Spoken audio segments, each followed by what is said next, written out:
Laboratorium dibutuhkan untuk kepentingan tertentu, Pak. Jadi bukan sebagai penentu utama, karena ini mungkin harus diluruskan juga, karena banyak masyarakat yang masih menganggap bahwa proses sertifikasi halal atau audit halal itu cukup dengan lab. Jadi banyak masyarakat yang masih menganggap kirim saja sampel ke lab, kemudian dari lab itu bisa ditentukan keluar halal atau keluar haram, gitu ya. Nah, ini tidak seperti itu, karena prinsipnya kita harus mengetahui seluruh bahan yang digunakan. Kemudian kita juga harus melakukan proses audit di lokasi produksi, melihat fasilitas produksinya seperti apa. Dan kemudian untuk produk-produk tertentu itu perlu dibuktikan juga melalui uji lab. Jadi sebagai pendukung, Pak, uji lab ini. Nah, ini terutama untuk yang produk-produk yang berpeluang menggunakan bahan-bahan yang asal hewan, maka harus dipastikan juga memang tidak ada kontaminasi atau tidak ada pemalsuan begitu dari bahan-bahan yang asal hewan tadi ternyata menggunakan bahan yang tidak halal.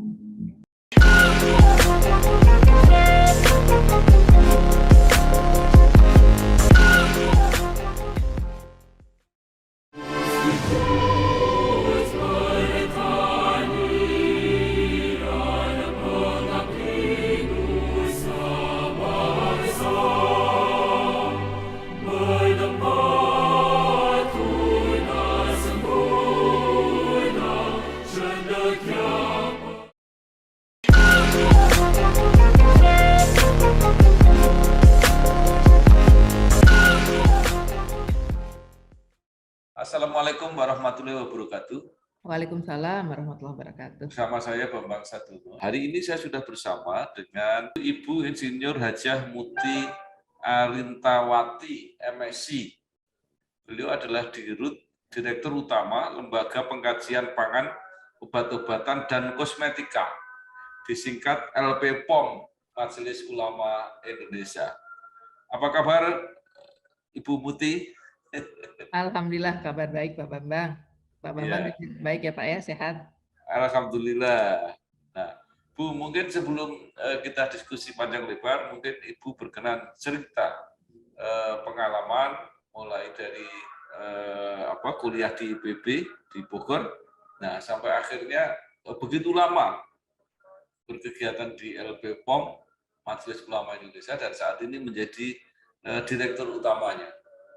Monggo silakan. Iya. Oke Pak, terima kasih atas undangannya. Dan mungkin saya cerita sedikit lah. Saya tuh kuliah di IPB Pak, jurusan Teknologi Pangan dan Gizi waktu itu. Sekarang namanya sudah menjadi jurusan Ilmu Pangan ya. Kalau dulu Teknologi Pangan dan Gizi. Nah, saya masuk di IPB itu tingkat tahun 87, itu di tingkat persiapan bersama. Kemudian penjurusannya itu di tahun 1988. Nah, di tahun 1988 itulah terjadi isu besar tentang lemak babi mungkin Pak. Ya, ingat. Ya, ingat ya Pak ya. Itu terjadi isu besar yang menyebabkan memang banyak sekali perusahaan-perusahaan besar yang terdampak karena memang produknya kemudian diberitakan atau dianggap oleh masyarakat memang mengandung bahan dari babi dan kemudian masyarakat berhenti mengkonsumsinya. Jadi waktu itu kan memang isu yang besar dan cukup menggoyangkan ekonomi nasional waktu itu Pak ya. Sampai akhirnya kemudian kan pemerintah meminta bantuan MUI untuk meredakan keresahan masyarakat dan ujungnya di awal 1989 itu didirikannya LPPOM MUI. Jadi ketika waktu itu saya masih kuliah dan saya mengikuti berita tersebut dan pada saat itulah saya merasa bahwa ini tepat sekali dengan ilmu yang saya pelajari sedang saya kuliah itu kan tentang teknologi pangan. Nah, oleh karena itu kemudian saya menjadi sangat tertarik begitu untuk lebih mengetahui tentang halal ini, mengaplikasikan ilmu yang saya miliki yang saya dapat di kampus untuk bisa diterapkan dari sisi kehalalan. Nah, itu startnya saya kemudian tertarik dengan kehalalan. Nah, pada saat saya lulus, kemudian saya tidak langsung bergabung ya. Waktu itu LPPOM sudah berjalan dengan di bawah kepemimpinannya direktur yang pertama itu Pak Amin Aziz. Jadi waktu itu memang belum mulai sertifikasi, tetapi kegiatannya lebih banyak seminar, ada muzakarah, ya berbagai macam. Nah, akhir 93 itu ada pergantian direktur dari Pak Amin Aziz berpindah ke Ibu Profesor Aisyah Girindra. Nah, Bu Aisyah ini kan dosen IPB Pak. Ya, jadi makin dekat nih ya, saya sudah lulus, kemudian Bu Aisyah menjadi direktur dan memang kemudian kantor LPPOM itu selain memang punya kantor bersama dengan MUI di Istiqlal, waktu itu masih di Masjid Istiqlal. Kemudian Bu Aisyah menggunakan ruangan beliau itu untuk menjadi kantor LPPOM MUI di Bogor. Kenapa di Bogor? Karena memang ketika Bu Aisyah menjadi direktur itu kemudian dimulailah pelatihan auditor tahap awal yang memang mayoritasnya adalah dosen IPB. Nah di 94 itulah kemudian saya memberanikan diri menghadap Bu Aisyah. Kemudian saya menyampaikan kepada beliau, Ibu, saya ingin bantu, hanya begitu saja begitu ya, ingin bantu di LPPOM untuk bisa mengabdikan ilmu saya untuk kepentingan halal. Jadi start dari situ Pak. Jadi di saat LPPOM baru mulai ke arah sertifikasi halal. Jadi di 94 itulah pertama kali LPPOM MUI melakukan proses sertifikasi dan MUI mengeluarkan sertifikat halal.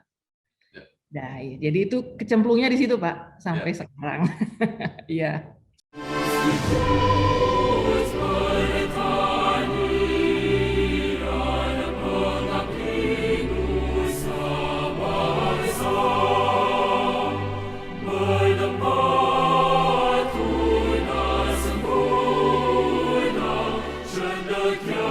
Jadi berarti Ibu sejak lulus sampai sekarang tidak berkegiatan atau kerja di tempat lain kecuali di LPPOM MUI. Di awal-awal saya sempat ada nyambi dengan mengajar gitu Pak ya, saya sempat, tapi tidak lama dan akhirnya kemudian saya fokus memang di LPPOM MUI.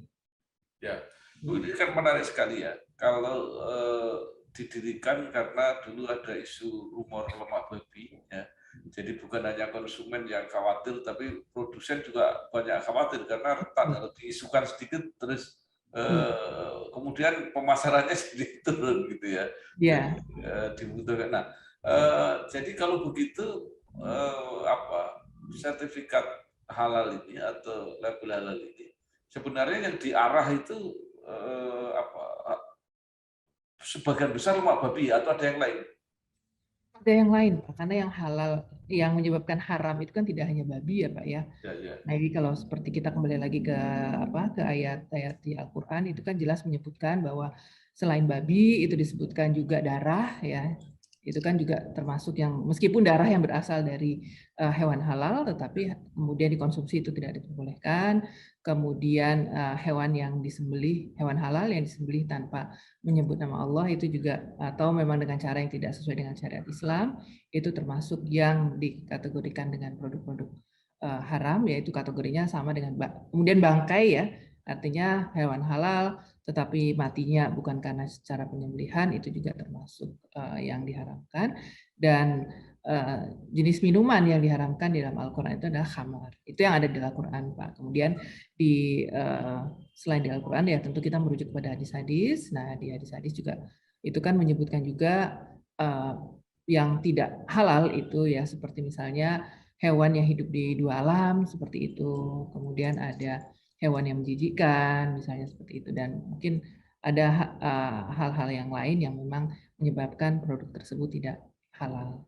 Nah ini yang jadi fokusnya itu tidak hanya babi saja Pak, jadi memang semua bahan yang mengandung yang terkategori haram atau najis ya Pak ya.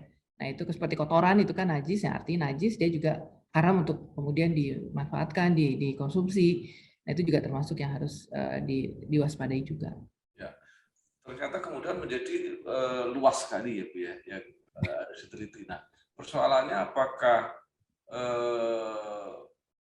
LPPOM UI ini aktif atau pasif hanya menerima apa yang datang yaitu yang diperiksa atau mendapat penugasan harus memeriksa ke lapangan dan sebagainya.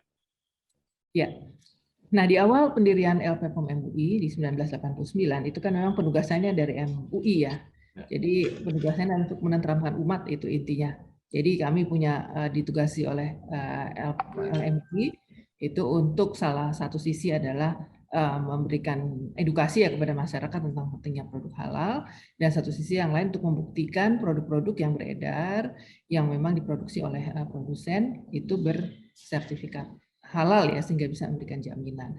Nah ini kan kalau dibilang kami aktif, kami lebih banyak kalau kita bicara dulu awal itu ya kalau kami lebih aktif dalam artian kita menghimbau karena memang saat itu sertifikasi halal itu tidak wajib Pak, tidak mandatori, sifatnya adalah sukarela. Jadi siapa yang memang ingin mengklaim produknya produk halal, ya jangan klaim sendiri begitu Pak, tetapi dibuktikan oleh pihak ketiga. Ya pada saat itu memang yang ada adalah LPPOM MUI.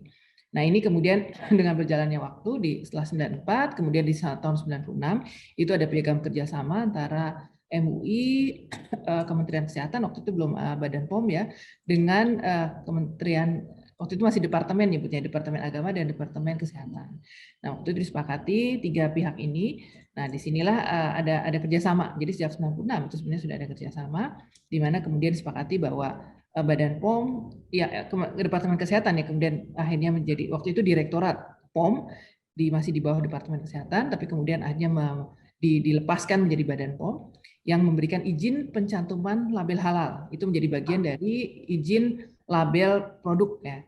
Nah itu boleh satu produsen mencantumkan label halal jika mempunyai sertifikat halal yang dikeluarkan oleh MUI.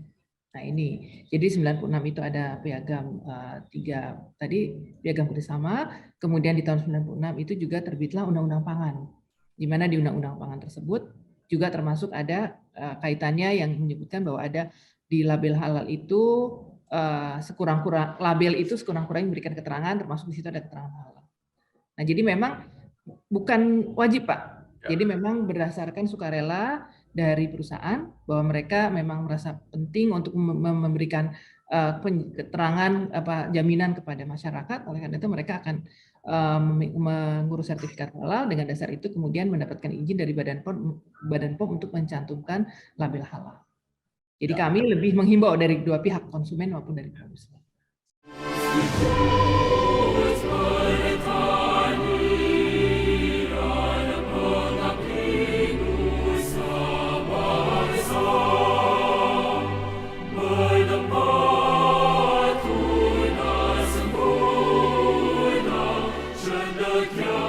Sekarang setelah di bawah undang-undang yang baru, itu kan label halal menjadi wajib ya.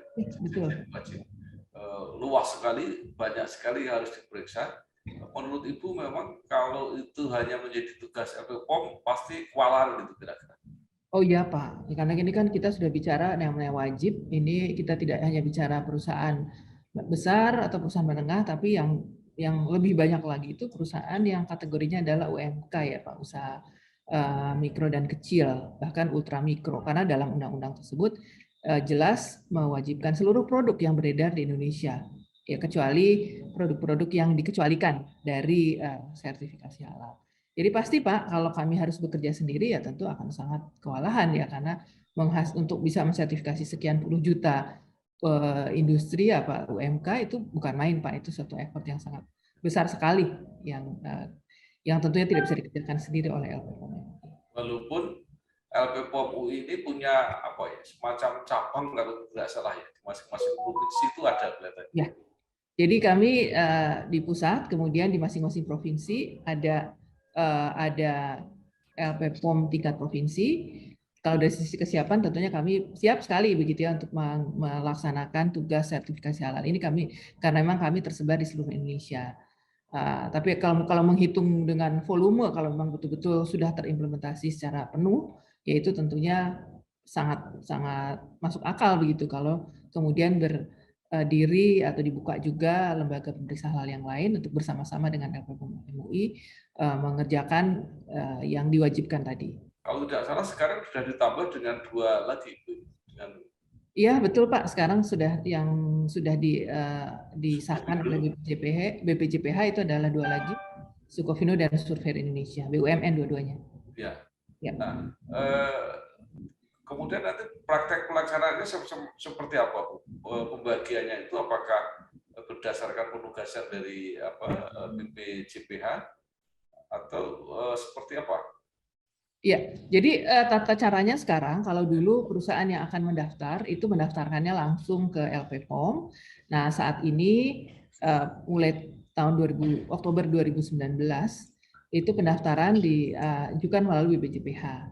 Nah, setelah perusahaan masuk mendaftar ke BPJPH, kemudian perusahaan dipersilahkan untuk memilih LPH mana yang akan dipilih untuk melakukan pemeriksaan di tempatnya. Jadi tidak ada ini ya Pak ya, paksaan begitu ya, tetapi diberi kebebasan kepada pelaku usaha untuk memilih siapa LPH yang akan menjadi mitranya. Ya. Ya. Nah, ini lembaga pemeriksa halal seperti LPPOM ini kan mempunyai tenaga pemeriksa yang namanya auditor halal. Ya. Nah, itu yang merekrut masing-masing lembaga pemeriksa halal itu sendiri, Bu ya? Ya, betul Pak. Jadi masing-masing LPH merekrut auditor, ya, dan auditor itu memang bekerja ya untuk LPH yang bersangkutan, begitu Pak. Ya, hanya apa namanya ya, sertifikasi atau apa itu, pengukuhannya dilakukan oleh BPJPH. Diregistrasi istilahnya Pak. Jadi setelah direkrut oleh LPH, kemudian ada persyaratan, sekurang-kurangnya itu harus lulus training gitu Pak, ada pelatihan untuk menjadi auditor halal. Akan lebih bagus lagi jika kemudian mengikuti uji kompetensi auditor halal. Nah, kemudian oleh LPH yang bersangkutan diregistrasi ke BPJPH. Lalu siapa yang berhak mengadakan uji kompetensinya? Uji kompetensi ini dilakukan oleh LSP ya Pak, Lembaga Sertifikasi Profesi yang sudah mendapatkan lisensi dari BNSP. Ya, MUI pun memiliki LSP Pak. Ya, jadi untuk kalau dulu memang diawali untuk kepentingan LPPOM untuk bisa menguji auditor LPPOM agar bisa dipastikan ya kompetensinya memang memenuhi persyaratan. Tapi kemudian LSP MUI ini sekarang sudah sejak 2-3 tahun yang lalu itu sudah terbuka begitu Kak, menjadi untuk bisa melayani juga siapapun yang ingin mendaftar dan kemudian mendapatkan sertifikasi kompetensi untuk auditor halal. Dan tidak hanya untuk auditor halal, tapi juga untuk penyelia halal.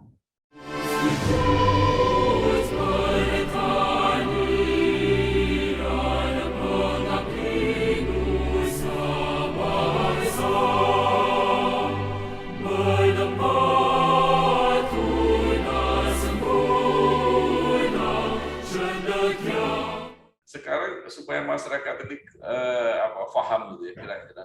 Itu apakah memerlukan persyaratan khusus, keahlian khusus, apalagi keahlian akademis, atau semua bisa asal lulus semacam tes atau training itu? Ya, jadi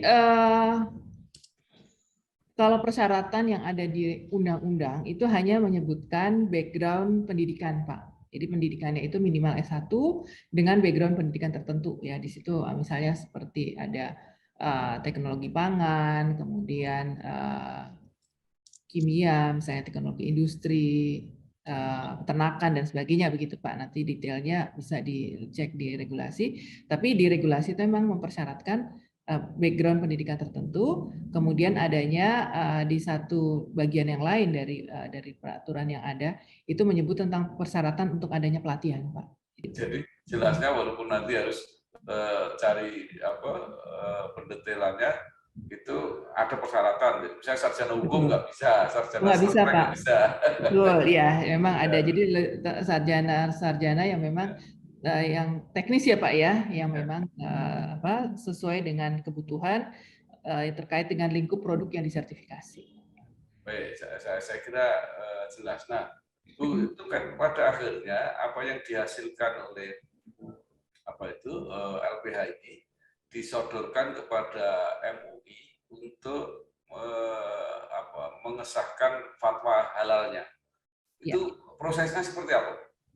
Ya, jadi tadi saya sambung ya Pak ya, tadi setelah mendaftar, kemudian memilih LPH, kemudian dari situ akan diserahkan kepada LPH yang dituju ya. Kalau kami tentunya masuk ke LPPOM MUI, kemudian di LPPOM MUI akan diperiksa Pak, akan dilaksanakan pemeriksaan maupun pengujian untuk bisa memastikan bahwa produknya sudah memenuhi persyaratan. Nah, persyaratannya itu seperti apa? Tentunya memenuhi persyaratan ya dari Komisi Fatwa MUI. Nah, hasilnya setelah secara teknis dinilai sudah memenuhi atau sudah selesai diperiksa apakah memenuhi atau tidak begitu Pak, itu akan dilaporkan ke Komisi Fatwa. Jadi ada sidang Komisi Fatwa di mana dari LPH akan melaporkan hasil pemeriksaannya.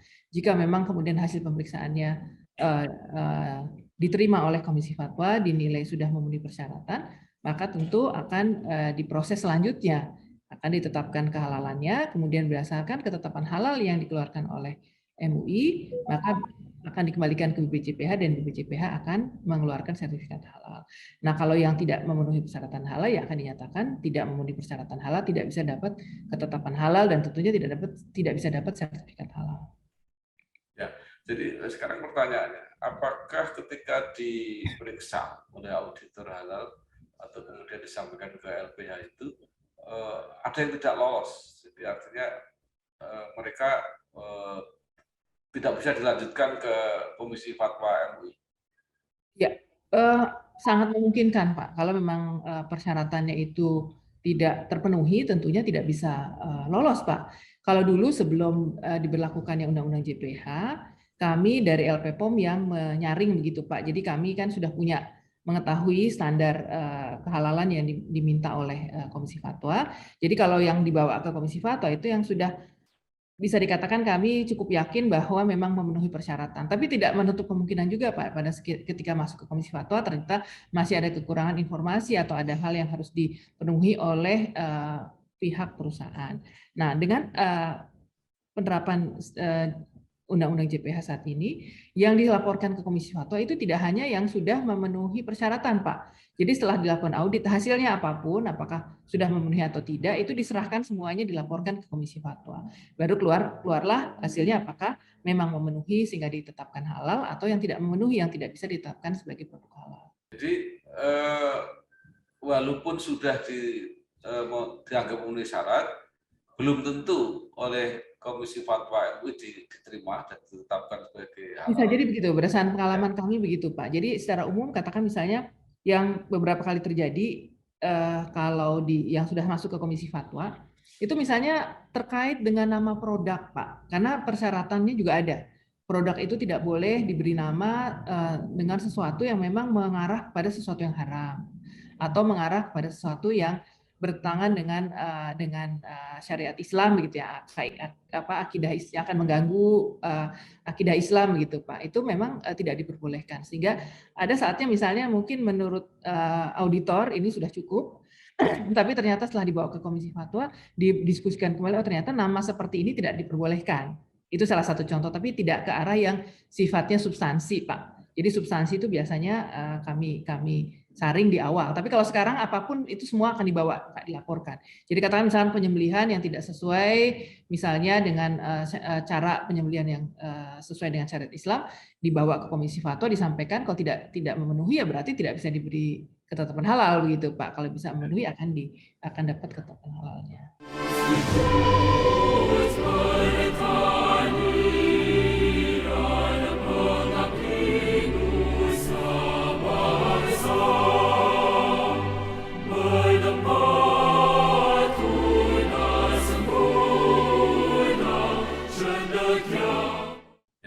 Tapi karena semua disampaikan, baik yang memenuhi syarat atau tidak oleh LPH, mungkin nggak yang dianggap oleh LPH nggak memenuhi syarat tapi ditetapkan oleh MUI bisa diberi sertifikat halal? Kalau ke depan memungkinkan Pak, ya dengan artinya pemahaman LPH tentunya kan dengan yang baru barangkali mungkin pemahamannya masih belum terlalu sempurna begitu ya Pak ya. Mungkin ada yang kemudian dinilai tidak cukup, ternyata setelah dilihat kembali oleh Komisi Fatwa sebetulnya memenuhi persyaratan. Itu mungkin saja Pak ya. Ya, peluang itu bisa saja terjadi. Ya, tetapi kemungkinannya mungkin sangat kecil Pak. Ya, kecil. Sangat kecil. Ya. Sekarang persoalannya begini, kalau orang yang mendaftar untuk mendapatkan sertifikat halal, itu kan memang paling tidak mempunyai keyakinan bahwa dia akan mendapat sertifikat halal, memenuhi syarat. Ya. Sertifikat halal itu akan menjadi jaminan pemasaran. Ya, betul sekali. Tapi sekarang mereka yang tidak mau mendaftar. Itu kan potensialnya yang sederhana aja, penjual bakso, mungkin dia tidak mau jualan, masyarakat kan tetap ragu-ragu ini halal apa enggak. Nah, kalau yang seperti itu gimana? Apakah ini BPJPH ini bisa aktif atau seperti apa? Kalau saat ini dengan implementasi Undang-Undang JPH harus Pak, karena ini kan sifatnya sudah menjadi wajib, tidak lagi sukarela. Kalau dulu di masa belum ada undang-undang, ya MUI, kemudian dengan LPPOM MUI, kami hanya sifatnya menghimbau, Pak. Jadi bagi yang memang merasa perlu, ingin mendapatkan, memberikan garansi atau memberikan jaminan kepada konsumen, dan tentunya itu biasanya menjadi satu alat untuk promosi juga, begitu ya. Mereka akan mendaftarkan dengan sukarela. Tapi kalau saat ini itu wajib, Pak. Hanya tahapannya sekarang memang belum sepenuhnya. Jadi masih dalam masa penahapan. Ini diatur di peraturan di PP ya, peraturan pemerintah. Dan penahapannya itu juga tergantung dari produk. Ya, misalkan untuk makanan dan minuman itu mulai diterapkan di 2019 dan masa penahapannya itu ada selama 5 tahun. Jadi berakhir di 2024. Jadi pada saat tahun 2024 nanti ya sudah nggak ada maaf lagi begitu, semua harus ada sertifikat halal. Kalau menyatakan halal, kalau belum punya sertifikat ya tentu akan dinyatakan, bisa jadi kalau tidak termasuk produk yang dikecualikan ya bisa jadi masuk kategorinya tidak halal. Nah, kemudian tahun kemarin ada penambahan lagi misalnya untuk produk kosmetika, produk obat, barang gunaan dan sebagainya yang masa penahapannya itu sangat bervariasi. Ya, bisa sampai seperti obat ya, obat yang sangat khusus itu bisa sangat panjang masa penahapannya. Jadi kalau saat ini sebetulnya sih sudah tidak ada excuse lagi, Pak, harus semua memang bersertifikat halal. Hanya tadi fullnya itu atau sepenuhnya ditetapkan itu atau diimplementasikan itu sesuai dengan masa penahapannya. Jadi kalau ada yang nekat tidak mau mengajukan sertifikat halal bisa kena sanksi kalau kemudian mengklaim produknya sebagai produk halal, yang jelas tidak akan bisa mencantumkan logo halal, Pak, nggak boleh. Kemudian mengklaim produknya sebagai produk halal tidak ada dasarnya, yaitu juga tidak boleh, Pak. Artinya dia harus menjelas kalau produknya tidak termasuk produk yang dikecualikan, ya tentunya akan dikategorikan sebagai produk halal, tidak halal. Ya. Baik, sekarang yang menyangkut penyembelian. Kalau penyembelian itu RPH yang besar, itu mungkin lebih gampang mengawasinya dengan organisasi yang besar bisa dipantau. Tapi kan penyembelian itu kan bisa terjadi di kampung-kampung di sendiri. Itu pengawasannya seperti apa? Ini PR besar, Pak, ya mengenai penyembelihan ini, karena memang penyembelihan ini kan kalau kita bisa bilang adalah sebagai hulu ya, Pak ya, hulu dari produk yang siap konsumsi ya, yang disertifikasi halal. Artinya menyelesaikan permasalahan di hulu, maka tentu di hilirnya akan menjadi mudah. Nah, untuk masalah penyembelihan, ya berdasarkan data yang kami miliki itu memang masih sangat sedikit sekali. Bahkan saya mendapatkan informasi ada survei atau penelitian yang dilakukan oleh IPB itu menyebutkan bahwa ternyata rumah potong hewan itu yang artinya yang besar ya, Pak ya, itu hanya 15% yang sudah bersertifikat halal se-Indonesia. Artinya yang 85% belum bersertifikat halal, meskipun kita tidak bisa juga mengatakan, menyimpulkan bahwa yang lain itu haram begitu ya, Pak ya. Tapi artinya belum ada yang bisa. Ya, belum lagi kalau kita bicara rumah potong unggas. Rumah potong unggas ya, ayam, bebek dan sebagainya. Nah, ini juga akan lebih rumit lagi karena seperti yang disampaikan oleh Pak Bambang tadi.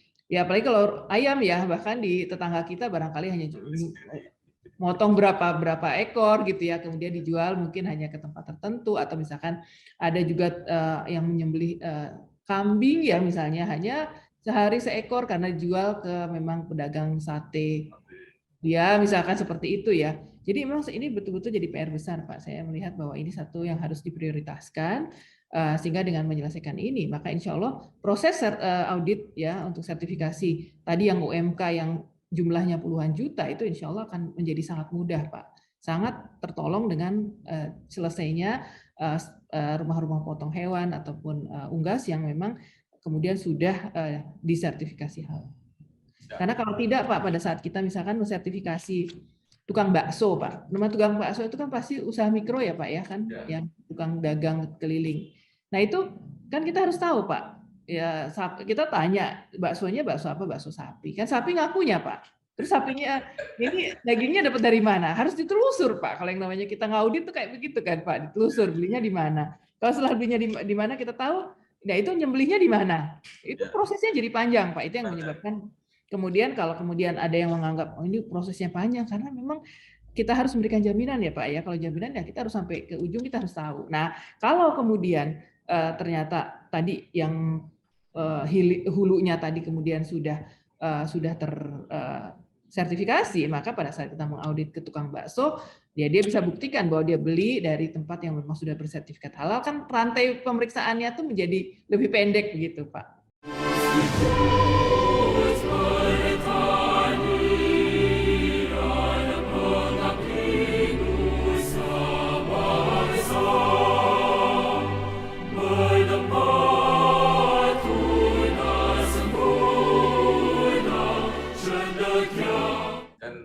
Itu juga tidak acak gitu.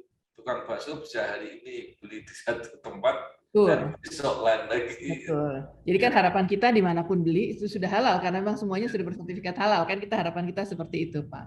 Iya. Pak Ibu, sekarang yang ada hubungannya langsung dengan komunitas Muslim ya, misalnya kurban itu kan banyak sekali pada saat itu disembelih. Nah itu gimana cara mengawasinya? Atau sekarang sudah ada model bahwa korban itu tidak perlu disembelih sendiri, tapi disembelih di RPH yang memang sudah meyakinkan, kemudian baru dagingnya yang didistribusi. Apa arahannya?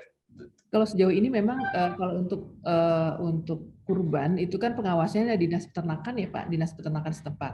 Nah itu mengarah ke kesehatan hewannya dan tentunya juga karena memang aturan di Indonesia sebetulnya memang penyembelihan itu kan harus halal, apalagi ini untuk kurban ya Pak ya. Nah itu tentunya alangkah baiknya kalau memang itu juga diatur begitu ya Pak, karena ini kan sifatnya insidentil ya, sehingga mungkin akan kalau lewat RPH, mungkin RPH-nya selama RPH-nya itu sudah disertifikasi halal, maka siapapun yang menyembelih di situ kan sudah bisa dipastikan kehalalan ya, karena memang sudah ada jaminan dari RPH-nya. Nah hanya kalau memang yang sifatnya insidentil dan dilakukan oleh pribadi, nah ini yang memang kalau harus masuk ke ranah sertifikasi halal ya berat Pak. Karena kan tadi insidentil dan dilakukan sangat perorangan itu ya Pak. Kalau ini memang ya kelihatannya model-model penyuluhan yang harus diperkuat ya Pak agar semua menjadi tahu bahwa cara penyembelihan yang benar sesuai dengan syariat Islam seperti apa. Baik, Ibu POM MUI ini kan dari singkatan tadi yang agak sulit itu. Selain makanan gitu ya, itu kan ada kosmetika. Ya.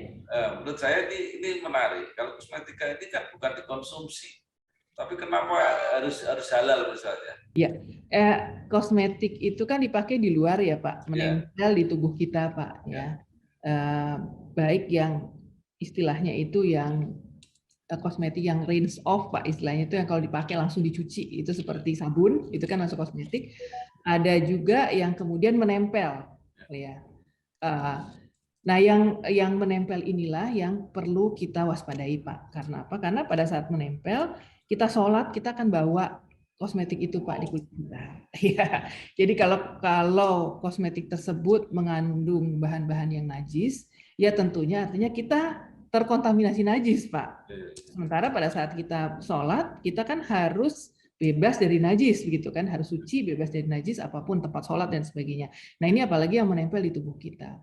Nah, sementara kosmetik itu sangat berpeluang juga mengandung bahan-bahan yang berasal dari turunan hewan.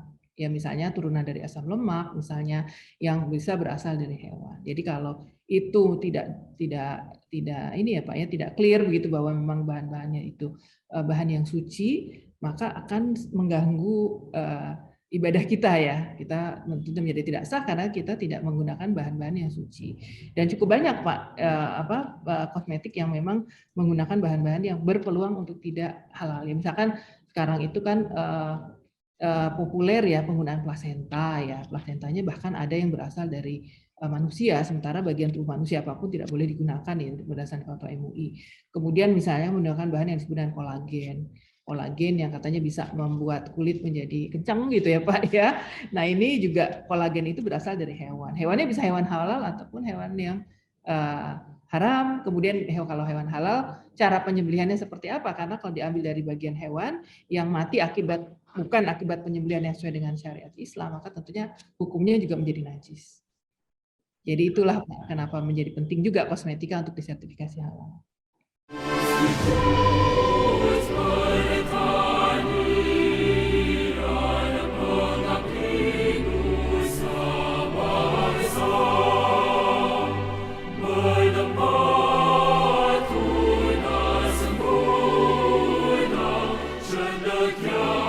Kelihatannya kalau seperti ini juga agak rumit. Jadi kalau hanya audit yang kasat mata, kelihatannya mungkin belum mencukupi. Jadi berarti dibutuhkan lab kalau begitu. Laboratorium dibutuhkan untuk kepentingan tertentu, Pak. Jadi bukan sebagai penentu utama, karena ini mungkin harus diluruskan juga, karena banyak masyarakat yang masih menganggap bahwa proses sertifikasi halal atau audit halal itu cukup dengan lab. Jadi banyak masyarakat yang masih menganggap kirim saja sampel ke lab, kemudian dari lab itu bisa ditentukan keluar halal atau keluar haram, gitu ya. Nah ini tidak seperti itu, karena prinsipnya kita harus mengetahui seluruh bahan yang digunakan. Kemudian kita juga harus melakukan proses audit di lokasi produksi, melihat fasilitas produksinya seperti apa. Dan kemudian untuk produk-produk tertentu itu perlu dibuktikan juga melalui uji lab. Jadi sebagai pendukung Pak uji lab ini. Nah ini terutama untuk yang produk-produk yang berpeluang menggunakan bahan-bahan yang asal hewan, maka harus dipastikan juga memang tidak ada kontaminasi atau tidak ada pemalsuan begitu dari bahan-bahan yang asal hewan tadi ternyata menggunakan bahan yang tidak halal. Ada nggak pemeriksaan secara periodik? Karena habis mendapat sertifikasi halal, nanti bahannya diganti di produk-produk berikutnya, pokoknya sekali dapat halal, terus-terusnya juga dapat. Ya, sebelum pelaksanaan implementasi Undang-Undang JPH ini, kami dari LPPOM sudah mengembangkan apa yang disebut dengan sistem jaminan halal, Pak. Jadi ada satu sistem yang harus dikembangkan oleh perusahaan, yang harus memenuhi kriteria yang sudah ditetapkan oleh MUI, begitu Pak. Nah, salah satu yang harus dilakukan itu adalah perusahaan harus punya tim yang memang secara kontinu akan memantau pelaksanaan produksi halal di perusahaannya, dan kemudian harus secara periodik gitu ya melakukan proses audit internal begitu Pak. Ada audit internal yang kemudian setiap 6 bulan sekali itu kemudian dilaporkan ke LPPOM MUI untuk dipastikan bahwa memang tidak ada perubahan-perubahan. Dan kalau ada perubahan dari sisi bahan ataupun proses, maka harus dimintakan izin terlebih dahulu. Jadi mereka akan minta kepada LPPOM untuk mendapatkan pertimbangan apakah bahan yang mereka pakai itu memang disetujui atau tidak untuk digunakan sebagai bahan untuk produk halal. Nah, kedepannya pengawasan ini dalam regulasi adalah masuk ke dalam ranahnya BPJPH, Pak. Ya. Tapi kami sebagai LPPOM sendiri, kami tetap melihat bahwa peran LPH juga tetap penting dalam melakukan pemantauan, karena yang paling tahu kondisi di lapangan, bagaimana produsen tersebut melakukan proses produksinya, ya LPH yang melakukan pemeriksaan, Pak. Jadi kalau meskipun di dalam peraturan itu sepenuhnya pengawasan di BPJPH, tapi dari sisi kami melihat LPH tidak bisa lepas tanggung jawab. Baik, ini agak beda sedikit. Ini label halal ini sebagai jaminan untuk bisnis itu kadang-kadang apakah karena produsennya atau konsumennya menjadi kayak berlebihan gitu. Jadi misalnya LPPOM pernah memeriksa lemari es kalau nggak salah, pernah memeriksa kaos kaki. Rasanya apakah itu nggak berlebihan untuk memeriksa produk-produk yang jauh gitu dari persoalan-persoalan yang dihadapi secara praktis? Ya, baik Pak. Munculnya produk-produk yang menurut Bapak tidak relevan lah begitu ya untuk sertifikasi halal, itu diawali sebetulnya dengan adanya Undang-Undang JPH ini Pak, di mana kalau kita baca kriteria produk di dalam undang-undang itu termasuk yang disebut dengan barang gunaan Pak. Nah, jadi ketika peraturan ini muncul, maka kemudian yang beredar di masyarakat ataupun di kalangan industri itu adalah sebetulnya maksud barang gunaan ini apa sih gitu ya. Nah, kemudian Pak, waktu itu memang belum ada ya dari turunan dari undang-undang tersebut yang menerjemahkan apa yang disebut dengan barang gunaan. Nah, kemudian namanya perusahaan kan pasti ingin memberikan nilai lebih ya pada produknya.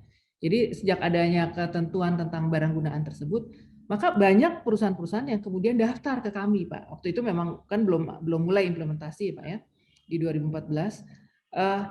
Kemudian perusahaan-perusahaan macam-macam, Pak, gitu ya.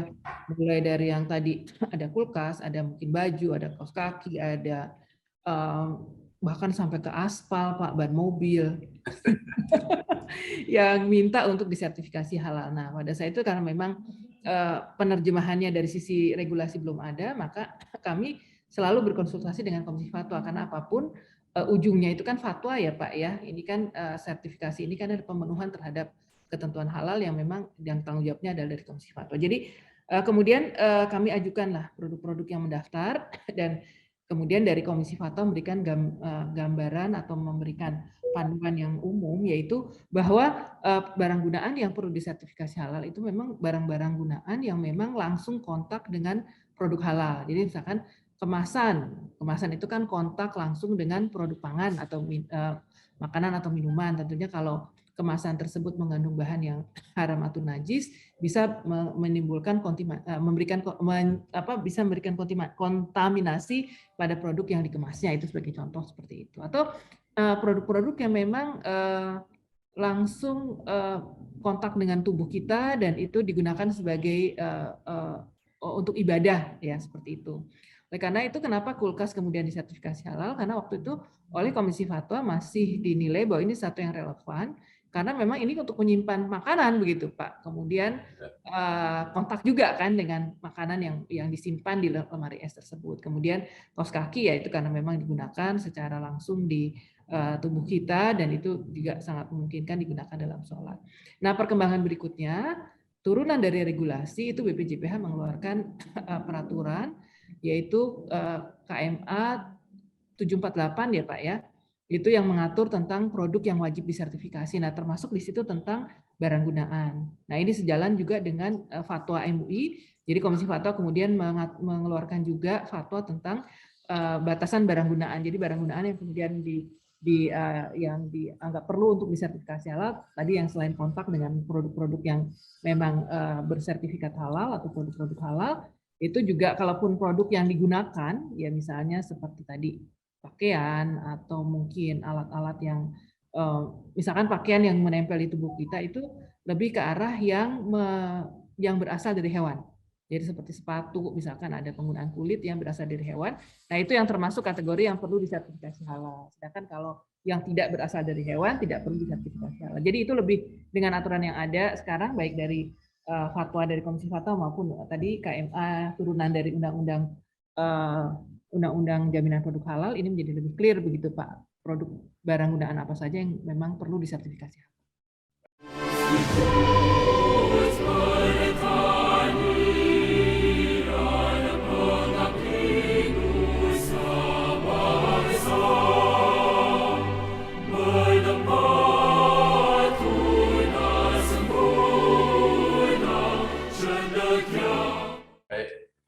Terakhir Bu, jadi mungkin Ibu ya atau LPPOM MUI yang kalau tidak salah sudah sekitar 30 tahun mengurus ini dan Ibu sendiri juga sudah sangat lama.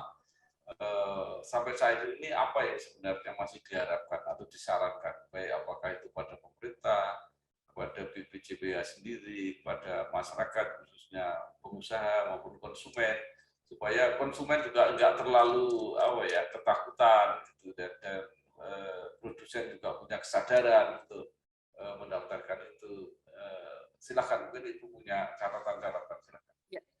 Saat ini kita ada di era wajib sertifikasi halal ya, dan ini kita masih di dalam era penahapan untuk betul-betul bisa sepenuhnya implementasi dari Undang-Undang Jaminan Produk Halal. Artinya dalam masa-masa inilah tentunya kami menghimbau ya kepada produsen ya untuk juga segera merespon terhadap wajibnya sertifikasi halal ini, karena tentu butuh persiapan ya untuk bisa disertifikasi halal. Sehingga jangan kemudian menunggu di ujung masa penahapan begitu ya. Jadi jangan sampai mentah-mentah misalnya untuk makanan dan minuman akhir masa penahapan di 2024 sehingga kemudian ya udah nunggu saja nanti sekarang toh juga konsumen juga masih mengkonsumsi seperti itu ya. Tentu ya kami menghimbau kepada perusahaan untuk bisa sejak awal untuk segera mengurus sertifikasi halalnya.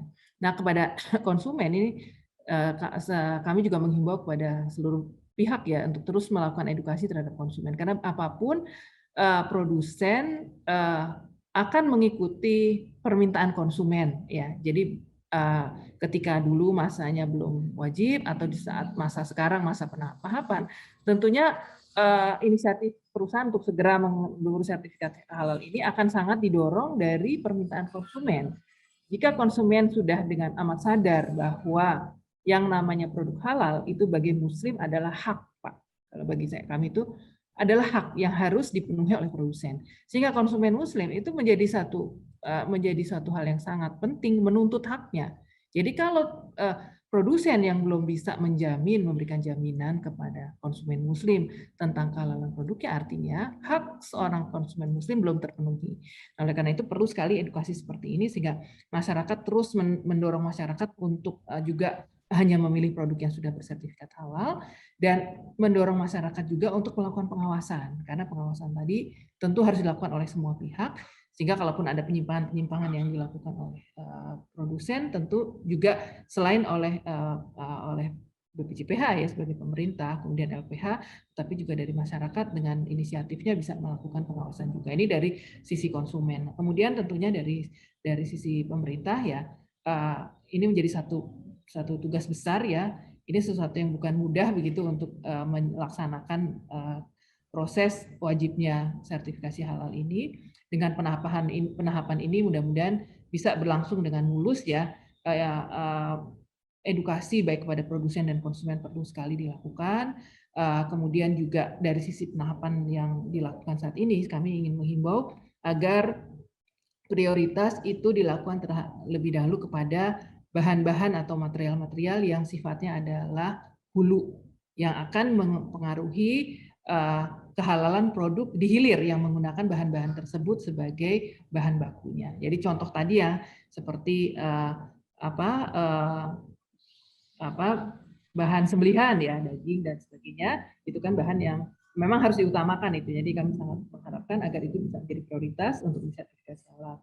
Kemudian bisa lagi kemudian diidentifikasi bahan-bahan apa saja yang memang digunakan secara luas ya. Misalnya minyak goreng aja Pak. Minyak goreng yang sekarang lagi mahal nih Pak ya. Nah ini minyak goreng ini banyak sekali dipakai oleh banyak sekali produk ya. Tidak hanya di rumah tangga tapi juga industri besar, industri kecil banyak menggunakan minyak goreng. Nah begitu minyak goreng sudah semuanya bersertifikat halal, tentunya produk yang menggunakan minyak goreng itu minyak gorengnya sudah bisa dijamin kehalalannya. Ya, alhamdulillah untuk saat ini minyak goreng sudah cukup banyak ya, hampir perusahaan besar itu semua sudah bersertifikat. Jadi yang hal-hal yang seperti itu yang kami harapkan bisa diprioritaskan sehingga nanti kalau kita mensertifikasi hilirnya begitu seperti UMK itu tidak mengalami kesulitan karena bahan-bahan bakunya yang tadi menjadi produksi dari hulunya itu sudah tersertifikasi. Jadi seperti itulah Pak ada himbauan dan harapan dari kami dan mudah-mudahan kita bisa bekerja sama ya untuk terus bisa mengimplementasikan sertifikasi halal ini dengan baik, memberikan perlindungan kepada masyarakat dan menjadikan Indonesia sebagai pusat halal dunia ya sesuai dengan harapan pemerintah. Baik, terima kasih Ibu Insinyur Hajah Muti Arintawati MSc, Direktur Utama Lembaga Pengkajian Pangan, Obat-obatan dan Kosmetika LPPOM Majelis Ulama Indonesia. Saya kira penjelasannya tadi saya kira membuat semakin masyarakat semakin terliterasi dan mudah-mudahan ini juga mempercepat kesadaran yang untuk bisnis syariah dan menciptakan produk-produk yang halal. Sekali lagi terima kasih Bu, selamat bekerja, sukses. Wassalamualaikum warahmatullahi wabarakatuh.